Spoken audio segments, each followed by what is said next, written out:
Next question. Ego, with all the robberies, bad judging happening in boxing, what do you think could be applied in order to reduce it? And this question is similar, so I'm going to lump them together.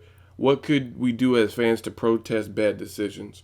That comes from Ninja, My Ninja, and Medicine Man. These are good questions, and they're problems. Ultimately, boxing has been corrupt with bad judging, piss poor scorecards for years, for decades, and nothing's done about it. You know why? Because they don't want to do anything about it. You know what I mean? It adds to the element of boxing and drama, you know what I'm saying? And it's good for ratings and stuff like that, and it keeps people talking. So honestly, I don't even think it's an issue of we can't fix it. Like, the people within the powers that be, if you will, are smart enough that they could find some methods that would alleviate or reduce the amount of bad decision and shitty scorecards. Like saying Canelo versus Mayweather was a draw, or whoever gave it to Canelo or whatever it was, that was stupid. There's no way you could have seen that fight like that. You know what I'm saying?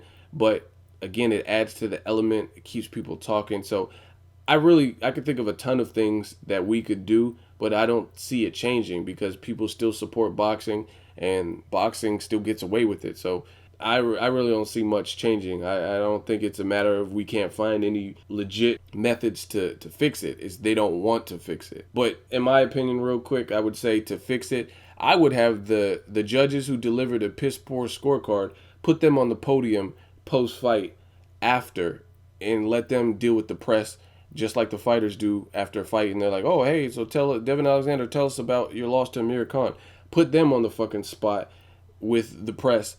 And when they deliver these bullshit scorecards like, oh, Mauricio Herrera, unanimous decision lost, let them explain to the public why they felt Mauricio Herrera lost, or you gave 9 rounds to Benavidez, or whatever the bad scorecard is. Why Timothy Bradley lost to Diego Chavez. Why you feel Canelo beat Mayweather or was a draw or whatever. You know what I'm saying? Let them explain to the public so we can see how dumb they look trying to justify the bullshit that they wrote down. Next question. I know Chris Algieri is not a world-class fighter. What are your thoughts on him versus Amir Khan? I'm just curious. I think Amir Khan's far too good for Chris Algieri. He looked spectacular versus Devin Alexander. He looked fast as shit. And Amir Khan, if you will, his kryptonite has been different style fighters, not really boxers. So him against another guy who is going to try to box and has no power, don't really see it even being competitive. I think it might even look and resemble Amir Khan versus Paulie Malignaggi, a good boxer with a disadvantage in range, a disadvantage in experience coming off a loss. I really don't see that being all too competitive. I think all Amir Khan has to do is basically what he did in the Devin Alexander fight, and that's just be too fast, overwhelmed, but stay cautious. And again, I don't think Chris Algieri is much of a puncher, so I really don't see Amir Khan struggling or having any problems. I think he'll circle Chris Algieri. Chris Algieri looked like speed troubled him in his fight with Manny Pacquiao, and just a lot of leather touching his face, him being overwhelmed and not being let out the cage. Next question, Ego. Do you think it would be good for boxing if Canelo-Cotto was on Mayweather Pacquiao card if the fight was to happen? Good videos, and why? That comes from Ben Franklin. Shout out to Ben Franklin, Lightning. um, I think it'd be great for boxing fans. It would entice people to buy, but it would never happen, in my opinion. I think both of those are mega fights on their own, and there's too much money in them individually for them to mash it up on a one card and give the fans all of that. It would be very costly. And then there's just a lot of issues with that. It'd be costly because Canelo's going to want a lot of money. Cotto's going to want a lot of money. Mayweather, Pacquiao, all of them are going to want a ton of money. So how do you fund the rest of it if you have to spend so much money on purses? And then you're also dealing with 4 egos, no pun intended. You're dealing with Mayweather's ego, Pacquiao's ego. There's certain things like Pacquiao in the past didn't want a drug test because Mayweather wasn't the commission. Mayweather, we know he's the money man. He doesn't want to back down from dates. He doesn't want to do this and that. Cotto had a bunch of demands versus Sergio Martinez. Canelo doesn't want to back down from the Mexican dates. He jumped off Mayweather's undercard with the Trout fight because Mayweather wouldn't promise him a fight. So that's just too much, too many egos, too big of salaries on one card. So in my honest opinion, that would never happen where we would get to see that. It would be great, and trust me, I would pay top dollar for it and wouldn't complain one bit. But just based on the politics and the business side of it, I don't think it would ever happen. Last question is, what's your fight of the year? For me, it was Gamboa versus Crawford, competitive action and skill.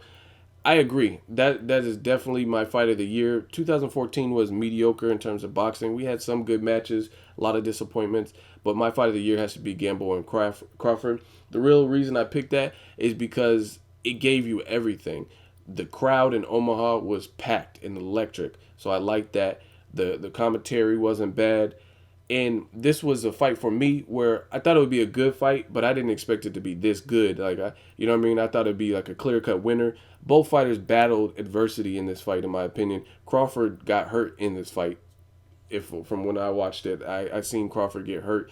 Gamboa clearly got hurt because he's the man that got stopped, and it really delivered. And my anticipation level wasn't as high for whatever reason. I wanted to see it, but I didn't expect it to be so great. So it was like a pleasant surprise. You get other fights like Mayweather Maidana Part 2, Chris Algieri, Pacquiao, and they don't deliver what you're expecting. You expect a little bit more fireworks, and this was again kind of like a pleasant surprise, and it was a mixture of everything.